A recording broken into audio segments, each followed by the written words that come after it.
2020 ডিসেম্বরের পর থেকে বিগত সরকারগুলি এই টিকাদানটা কন্টিনিউ করে নেয়, যেই কারণে একেবারে বজ্রপাতের মতন আমাদের উপরে সে রাতারাতি কিছুদিনের ভিতরে অনেক বেড়ে গিয়েছে।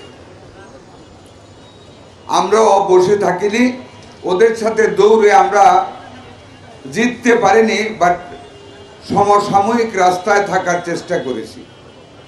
যেমন আপনাদেরকে বলি, প্রথম যখন রিবেলার এই মিজেলস আমাদেরকে আক্রমণ করলো, সেটা মহাখালী সংক্রামক ব্যাধি হাসপাতাল। হঠাৎ করে 3 সপ্তাহ আগে শুনলাম একটা রুগী মারা গিয়েছে। রাতে তখন 1টা বাজে আমি গেলাম, আমার ডিজি প্রভাত সাহেব গেলেন, জাহিদ সাহেব গেলেন, আমাদের সচিব সেই দিনই না পরের দিন আমাদের সচিব সাহেবও গেলেন। রাত্রে গেলাম, রুগীটা কেন মারা গেল পাইলাম, আইসিইউর অভাবে মারা গেল। একটা আইসিইউ ওই হাসপাতালে আছে, ওইটা ওয়ার্ল্ড ব্যাংকের করা ছিল একটা প্রজেক্টের অধীনে, প্রজেক্ট বন্ধ, আইসিইউ বন্ধ। উপরে উঠলাম, সবাই দেখলাম কন্ডিশন ভালো, ডাক্তার দিতে হবে, কিছু রিনোভেট করতে হবে। 18 ঘন্টার ভিতরে আমরা সেই আইসিইউ আল্লাহর মতে চালু করেছি। এরপর থেকে আমাদের ওইখানে আর কোনো অসুবিধা হয় নাই।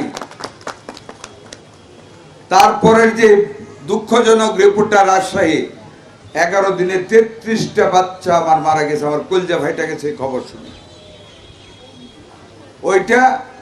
ওইখানে আইসিইউ আছে, ভেন্টিলেটর নাই, যেটা দিয়ে অক্সিজেন দিতে হয়।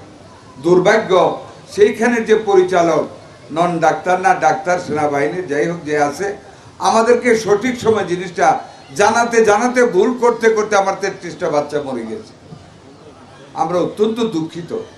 সাথে সাথে আমার জিএম সাহেব, ডিজি সাহেব, আমাদের সচিব 5টা ভেন্টিলেটর সহ আমরা রাজশাহীতে পাঠিয়েছি, ভেন্টিলেটর সরবরাহ করেছি, সমস্ত নির্দেশনা দিয়ে এসেছেন। আলহামদুলিল্লাহ এখন ভালো চলতেছে। এরপরে আমাদের আর প্যানিকভাবে আর কোনো মৃত্যুর ঘটনা ঘটেনি।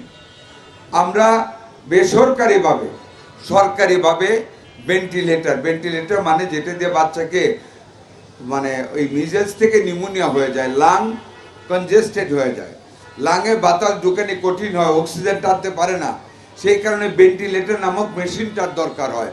সরকারিভাবে সেটা কিনা একটু সময় ব্যাপার, যেই কারণে আমরা প্রাইভেট এন্টারপ্রেনিয়রদের কাছ থেকে অনেকগুলি ভেন্টিলেটর পেয়েছি, সরবরাহ করেও আমাদের হাতে এখনো স্টক আছে আল্লাহর রহমতে। দৈনিক আজকের বাংলা .net